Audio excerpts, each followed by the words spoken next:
രാജ്യം പിന്നോട്ട് നടക്കുമ്പോഴും കേരളം മുന്നോട്ട് തന്നെയാണ് എന്ന് തെളിയിക്കുന്ന ഒരു കേന്ദ്ര സർക്കാരിൻ്റെ കണക്ക് ഈ പുതുവർഷത്തിൽ പുറത്തു വന്നിരിക്കുകയാണ്.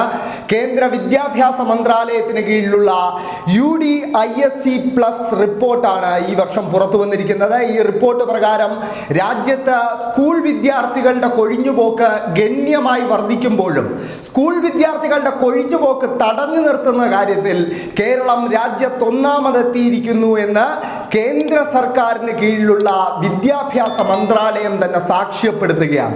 നിങ്ങളിപ്പോൾ സ്ക്രീനിൽ കാണുന്നത് 2023-24 വർഷത്തെ UDISC+ റിപ്പോർട്ടിന്റെ ആദ്യ പേജാണ്.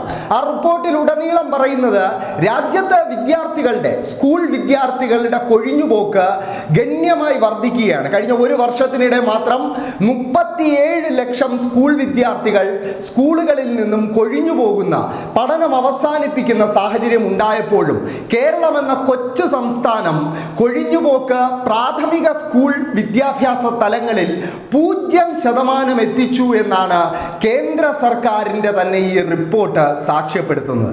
ആ റിപ്പോർട്ടിൽ എടുത്തു പറയുന്ന കാര്യങ്ങൾ ദേശീയ തലത്തിൽ ഈ ഒരു വർഷത്തിനിടെ മാത്രം 37 ലക്ഷം സ്കൂൾ വിദ്യാർത്ഥികൾ സ്കൂൾ പഠനം ഉപേക്ഷിച്ചു എന്നാണ്.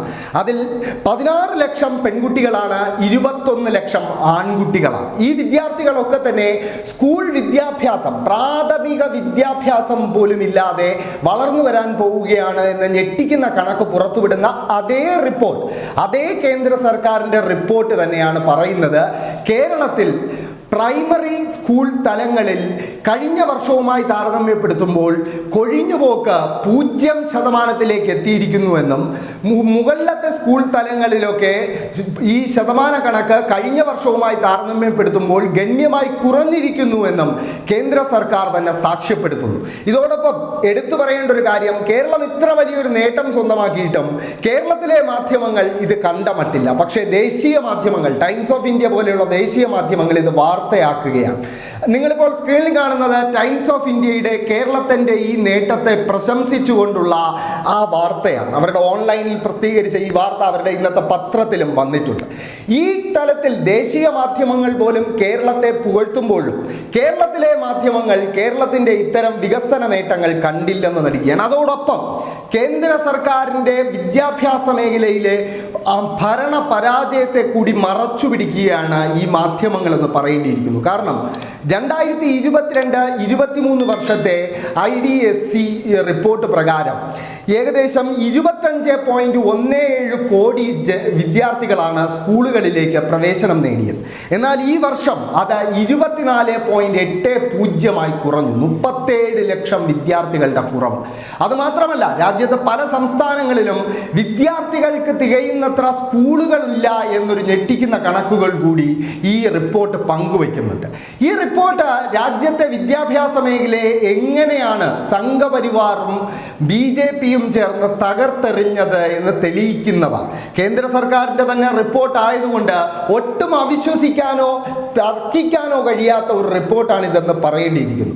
എന്നാൽ BJP ഇങ്ങനെ തന്നെയാണ് അവർക്ക് അധികാരമുള്ള സ്ഥലങ്ങളിൽ വിദ്യാഭ്യാസ മേഖലയെ പരിഗണിച്ചിട്ടുള്ളത് എന്നതാണ് യാഥാർത്ഥ്യം. അതിൻ്റെ ഏറ്റവും നല്ല ഉദാഹരണം നരേന്ദ്രമോദി 13 വർഷം മുഖ്യമന്ത്രിയായിരുന്ന BJP 1995 മുതൽ തുടർച്ചയായി ഭരിക്കുന്ന ഗുജറാത്ത് എന്ന സംസ്ഥാനമാണ്. ഗുജറാത്ത് എന്ന സംസ്ഥാനത്തിൽ ഇക്കഴിഞ്ഞ വർഷം 2023 ഡിസംബർ 31 നിയമസഭയിൽ വിദ്യാഭ്യാസ മന്ത്രി കുബേർ ദിൻതോർ ഒരു ഞെട്ടിക്കുന്ന വെളിപ്പെടുത്തൽ നടത്തുകയുണ്ടായി. ഗുജറാത്തിലെ 341 സർക്കാർ പ്രൈമറി സ്കൂളുകൾ പ്രവർത്തിക്കുന്നത് ഒരൊറ്റ ക്ലാസ് മുറിയുമായിട്ടാണ് എന്നാണ്. ഈ ഗുജറാത്തിനെയാണ് വൈബ്രന്റ് ഗുജറാത്ത് എന്നൊക്കെ വിളിച്ചുകൊണ്ട് നരേന്ദ്രമോദി രാജ്യമെമ്പിട്ടും പ്രചാരം നൽകി ഈ ഗുജറാത്ത് മോഡൽ ഇന്ത്യ ഒട്ടാകെ നടപ്പാക്കും എന്നൊക്കെ പറഞ്ഞു നടന്നത്. ആ ഗുജറാത്തിലാണ് 341 പ്രൈമറി സ്കൂളുകളിൽ വിദ്യാർത്ഥികളെല്ലാം 1 മുതൽ 5 വരെയുള്ള വിദ്യാർത്ഥികൾ ഒരൊറ്റ ക്ലാസ് റൂമിൽ ഇരുന്ന് പഠിക്കുന്നത്. അതുമാത്രമല്ല, കഴിഞ്ഞ വർഷത്തെ 2024 10ാം ക്ലാസ് ഗുജറാത്ത് ബോർഡ് പരീക്ഷാ ഫലം പുറത്തു വന്നപ്പോൾ മനസ്സിലായത് 70ഓളം സ്കൂളുകളിൽ, ഗുജറാത്തിലെ 70ഓളം സ്കൂളുകളിൽ ഒരു വിദ്യാർത്ഥി പോലും 10ാം ക്ലാസ് പരീക്ഷ വിജയിച്ചിട്ടില്ല എന്നതാണ്. എത്ര ഭീകരമായ അവസ്ഥയാണ് ഗുജറാത്തിലെ വിദ്യാഭ്യാസ മേഖലയിൽ നിലനിൽക്കുന്നത് എന്ന് തെളിയിക്കുന്നതാണ് ഈ രണ്ട് കണക്കുകൾ. ഇത് തന്നെയാണ് BJP എന്ന പാർട്ടിയുടെ വിദ്യാഭ്യാസ നയത്തിൻ്റെ ഏറ്റവും നല്ല ഉദാഹരണമെന്ന് പറയേണ്ടിയിരിക്കുന്നു. അതുകൊണ്ട് തന്നെയാണ് ഇപ്പോൾ ഇത്ര വലിയൊരു കൊഴിഞ്ഞുപോക്ക് വിദ്യാർത്ഥികളുടെ കാര്യത്തിൽ, സ്കൂൾ വിദ്യാർത്ഥികളുടെ കാര്യത്തിൽ രാജ്യത്തുണ്ടായിരിക്കുന്നതും നരേന്ദ്രമോദി സർക്കാരിൻ്റെ ഈ വികലമായ വിദ്യാഭ്യാസ നയം ഒന്നുകൊണ്ട് തന്നെയാണ്. പക്ഷേ രാജ്യം പിന്നോട്ട് നടക്കുമ്പോഴും, രാജ്യത്ത് വിദ്യാർത്ഥികളുടെ കൊഴിഞ്ഞുപോക്ക് ഗണ്യമായി വർദ്ധിക്കുമ്പോഴും കേരളം അതിൽ നിന്നെല്ലാം വിപരീതമായി പുതിയ ഒരു മാതൃക ഇന്ത്യക്ക് കാണിച്ചു കൊടുക്കുന്നു എന്ന് പറയേണ്ടിയിരിക്കുന്നു. എന്തായാലും കേന്ദ്ര സർക്കാരിൻ്റെ വിദ്യാഭ്യാസ മന്ത്രാലയം തന്നെ കേരളത്തിൻ്റെ നേട്ടം തുല്യം ചാർത്തി അംഗീകരിച്ചിരിക്കുകയാണ്.